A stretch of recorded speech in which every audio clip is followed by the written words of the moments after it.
भाई मध्य प्रदेश में एक बार फिर से नई वैकेंसी आ गई है ऑफिशियली ईएसबी की साइट पर 861 पदों पर ये भर्ती होने वाली है। पूरी बहुत सारे वीडियो भी देखे होंगे आपने, पर आपको कुछ समझ में नहीं आया होगा क्योंकि इसमें बहुत सारी पोस्ट है और अलग अलग 34 अलग अलग कैटेगरी की पोस्ट यहाँ पे है अलग अलग। तो आपको यही समझ में नहीं आ गया कि हम कौन सी पोस्ट डालें। इसके लिए मैं फिल्टर करके लाया हूँ सब कुछ चीजें। आपको इसके अलावा एक वीडियो देखने की जरूरत नहीं है, फ्री पेड नोट्स भी इस वैकेंसी के पूरे फ्री पेड नोट्स मिलेंगे। बस लाइक और सब्सक्राइब कर दीजिए, एक नंबर देंगे, घुमाना है व्हाट्सएप पे, आपको फ्री पेड नोट्स मिल जाएंगे। चलिए शुरू करते हैं। तो भाई ये ऑफिशियली रूल बुक है, ऐसे तो बहुत बड़ी रूल बुक है, देखो है ना, बहुत बड़ी रूल बुक है। इसमें बहुत सारी पोस्ट है अलग अलग। तो 861 टोटल पद है मेरे भाई। 4 फरवरी से फॉर्म भराएंगे और आवेदन की अंतिम तिथि है अपनी कितनी, 18 फरवरी। चलिए अब ये पूरा नोटिफिकेशन, इसमें अलग अलग चीजें जो है मैंने फिल्टर करके अलग से टीम के द्वारा रख ली है जिससे आपको पूरी जानकारी पता लगे। क्योंकि 12वीं पास भी इसका फॉर्म डाल सकते हैं, ग्रेजुएशन वाले भी फॉर्म डाल सकते हैं और जिनके पास कंप्यूटर डिप्लोमा है वो भी डाल सकते हैं। कौन सी वाली डाल सकता है, चलिए पूरी जानकारी देंगे मेरे भाइयों। सबसे पहले जिसको यकीन नहीं होता है तो वो ईएसबी की साइट पे जाना है ना, ये ईएसबी का ऑफिशियल पोर्टल है और यहाँ पे है ना, यहाँ पे थोड़ा जूम करके मैं बता देता हूँ। यहीं पे आपको दिखेगा क्या, group 4 assistant grade 3 rule book, यहाँ से भी डाउनलोड कर सकते हो। पर इतनी बड़ी रूल बुक है, कुछ समझ में नहीं आएगा, इसके लिए मैं आपको पूरी डिटेल में बताने वाला हूँ है ना। क्या क्या चीजें, क्वालिफिकेशन क्या है, सैलरी क्या है, योग्यता क्या होगी, चयन कैसे होगा, कितने रुपए लगेंगे, फॉर्म कितने भर रहा है, सब कुछ मेरे भाइयों। यहाँ पर आप लोग सभी जिले, आप जिस जिले से वीडियो देख रहे हैं कमेंट सेक्शन में लिख देना, उस जिले की वैकेंसी की जानकारी हम दे देंगे। क्योंकि कोई को पता ही नहीं लगता। एक दो तो मेरे पास फोन आए हैं कि सर हमारे जिले की वैकेंसी जो निकलती है वो आप किसी को बताया मत करो यूट्यूब पे, क्योंकि हमारे रिश्तेदारों को वहाँ सिलेक्शन हम करवा लेते हैं।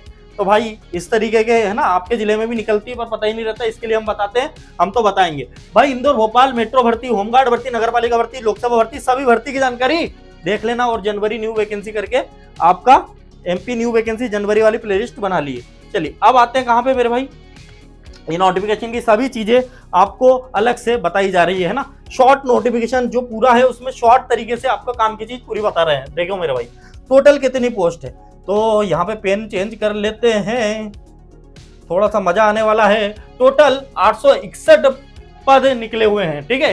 फिर पदों के नाम है 34, कुल मिला के 34 अलग अलग पदों के नाम है। देखिए कौन कौन से, स्टेनोग्राफर, सहायक ग्रेड 3, कोडिंग क्लर्क, रिसेप्शनिस्ट कम क्लर्क, फिर स्टेनोटाइपिस्ट, फिर बात करें कुक ग्रेड 2, फिर टेलीफोन ऑपरेटर, डॉक्यूमेंट लिस्ट, निजी सहायक, store keeper, ABCD, record clerk, clear, फिर डाटा एंट्री ऑपरेटर, लिपिक वर्ग सहायक ग्रेड 3, लिपिक वर्गीय, कंप्यूटर ऑपरेटर, ग्रंथपाल ऑपरेटर, सिनेमा ऑपरेटर, फील्डमैन, वरिष्ठ कंप्यूटर ऑपरेटर, क्लियर। फिर बात करें स्टेनोग्राफर कनिष्ठ के पद पर भी आप बनोगे जब ये पद मिलेगा। क्षेत्र सहायक, माइनिंग टेस्ट, कनिष्ठ प्रबंधक, सामान्य field assistant, blaster helper, made helper, Hindi stenographer, अंग्रेजी स्टेनोग्राफर, 12वीं पास भी फॉर्म डाल सकते हैं, जिसमें कुछ नहीं किया वो भी डाल सकते हैं।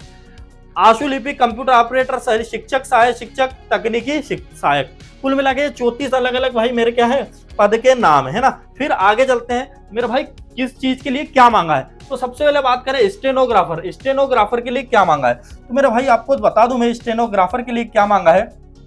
देखिए स्टेनोग्राफर के लिए 12वीं प्लस डीसीए या पीजीडीसीए प्लस सीपीसीटी, इनमें से कुछ किया हो तो आप 12वीं के साथ इसका फॉर्म डाल सकते हैं। फिर देखिए मेरे भाई सहायक ग्रेड 3, इसके लिए आपने 12वीं किया हो, DCA PGDCA plus CPCT.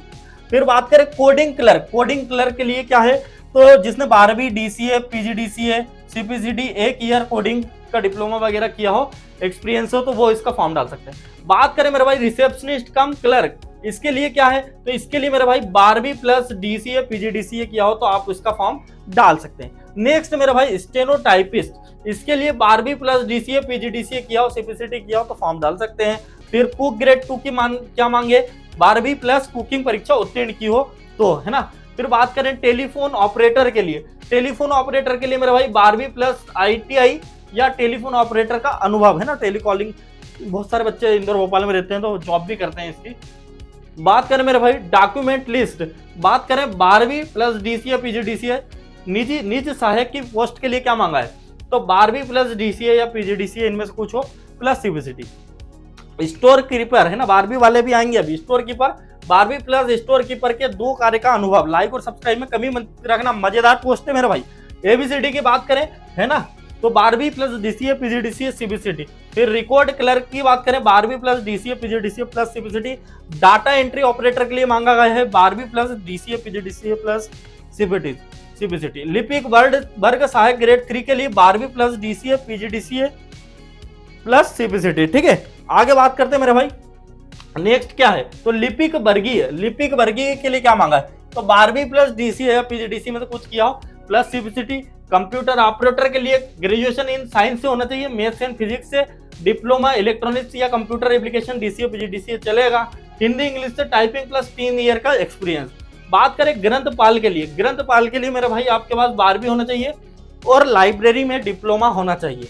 IT operator के लिए मेरे भाई क्या मांगा है, तो 12वीं प्लस कंप्यूटर ऑपरेटर प्रोग्राम, ठीक है, असिस्टेंट। फिर टेक्नोलॉजी इलेक्ट्रॉनिक्स या टेलीकम्युनिकेशन पॉलिटेक्निक या कंप्यूटर किया हो या पीजीडीसीए किया हो या सीबीसीटी किया हो तो आईटी ऑपरेटर के लिए फॉर्म डाल देना। फिर सिनेमा ऑपरेटर के लिए क्या मांगे मेरे भाई, तो सिनेमा ऑपरेटर के लिए 12वीं प्लस प्रोजेक्ट चलाने का लाइसेंस होना चाहिए आपके पास। फील्डमैन, हाँ ये फील्डमैन में सिर्फ 12वीं पास, सिर्फ और सिर्फ 12वीं पास इसका फॉर्म डाल सकते हैं। बात करें वरिष्ठ कंप्यूटर ऑपरेटर के लिए तो 12वीं प्लस डीसीए पीजीडीसीए है ना, computer science computer application BCom करा हो या सीपीसीटी हो तो आप इसका वरिष्ठ कंप्यूटर से बीकॉम होना चाहिए, है ना। फिर स्टेनोग्राफर कनिष्ठ के लिए 12वीं plus DCA PGDCA plus CPCT. क्षेत्र सहायक के लिए सिर्फ 12वीं पास मेरे भाई, ये देखो ये 12वीं पास फील्डमैन के लिए भी और क्षेत्र सहायक के लिए भी 12वीं पास, क्लियर। माइनिंग टेस्ट की बात करें तो 12वीं प्लस माइनिंग टेस्ट का प्रमाण पत्र। कनिष्ठ प्रबंधक के लिए बात करें तो इसमें 12वीं प्लस डीसीए पीजीडीसीए या सीपीसीटी, है ना। फिर ब्लास्टर और 12वीं ब्लास्टर प्लस ब्लास्टर का प्रमाण पत्र। ब्लास्टर हेल्पर के लिए 12वीं प्लस ब्लास्टर का प्रमाण पत्र, ये सब कुछ होना चाहिए। आगे बात करते हैं मेरे भाई, पूरी जानकारी आपको समझ में आ रही होगी, है ना। चलिए लाइक करते हैं। फिर मेड हेल्पर के लिए तो इसके लिए 12वीं प्लस मेड का प्रमाण पत्र। फिर बात करें हेल्पर के डायरेक्ट 12वीं पास वाले बच्चे इसका फॉर्म भरेंगे। हिंदी स्टेनोग्राफर की बात करें तो 12वीं प्लस डीसीए पीजीडीसीए सीपीसीटी। अंग्रेजी स्टेनोग्राफर की बात करें तो 12वीं plus DCA PGDCA plus CPCT. आशुलिपिक ऑपरेटर सहलिपिक के लिए 12वीं पीजीडीसीए डीसीए फिर प्लस सीपीसीटी, है ना। शिक्षक के लिए 12वीं plus DElEd BEd special education in diploma होना चाहिए। तकनीकी सहायक के लिए 12वीं प्लस हथकरघा कपड़ा मूल्यांकन का सामान्य ज्ञान होना चाहिए। मेरे भाई एज सबसे जरूरी, सर हम इसका फॉर्म डाल पाएंगे कि नहीं, हमारी तो एज कम ना पड़ जाए। तो एज की बात करें तो 18 साल मिनिमम है, 40 साल तक के जवान, है ना, फॉर्म डाल सकते हैं। बात करें एज 1/1/2025 से काउंट होगी। एससी एसटी फीमेल को 5 साल का क्या मिलेगा, छूट मिलेगी। फिर आगे बात करते हैं मेरे भाई, पूरी जानकारी मजा आ रहा होगा तो लाइक और सब्सक्राइब की बाड़ लगा देना। इंपॉर्टेंट डेट्स की बात करें तो फॉर्म स्टार्ट हो चुके हैं मेरे भाई 4 तारीख से, है ना, 4 फरवरी से स्टार्ट हो जाएंगे। लास्ट डेट कब है, 18 फरवरी। और एडिट वगैरह इनकी जानकारी आपको बता दूं मैं कि 23 फरवरी तक एडिट कर सकते हो, है ना, लास्ट डेट है उसकी। और एग्जाम आपका मार्च में होने वाला है मेरे भाई, एग्जाम मार्च में होने वाला है।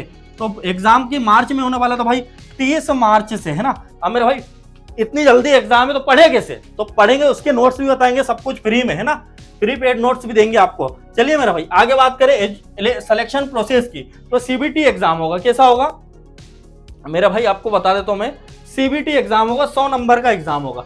और फॉर्म फीस कितनी होने वाली है, तो मेरा भाई SC ST के लिए 250 रुपए, है ना, और फिर इनके लिए जनरल के लिए 500 रुपए। और एग्जाम सिटी ये 13 शहरों में आपके पेपर होंगे, बालाघाट, भोपाल, इंदौर, जबलपुर, ये सब पता है। सैलरी की बात करें तो स्टेनोग्राफर की 28,700 से स्टार्ट है, सहायक ग्रेड 3 की 19,500 से, कोडिंग क्लर्क की 25,300 से, रिसेप्शनिस्ट की कम क्लर्क की 19,500 से, स्टेनोटाइपिस्ट 19,500, कुक ग्रेड 2 की 19,500 से, टेलीफोन ऑपरेटर की 19,000, मतलब 19,000 से तो स्टार्ट है। उसके बाद ये आप स्क्रीनशॉट ले सकते हो, ये पूरी सैलरी रहेगी। मेरा भाई आपको ये पूरी सैलरी आपको बता दी है ना, हर पोस्ट की सैलरी अलग अलग है, वीडियो बहुत लंबा हो जाएगा। आपको मध्य प्रदेश की सभी भर्तियों के या रेलवे की सभी भर्तियों के फ्री पेड नोट चाहिए, इस नंबर पर व्हाट्सएप करें, बस लाइक और सब्सक्राइब करना चैनल को।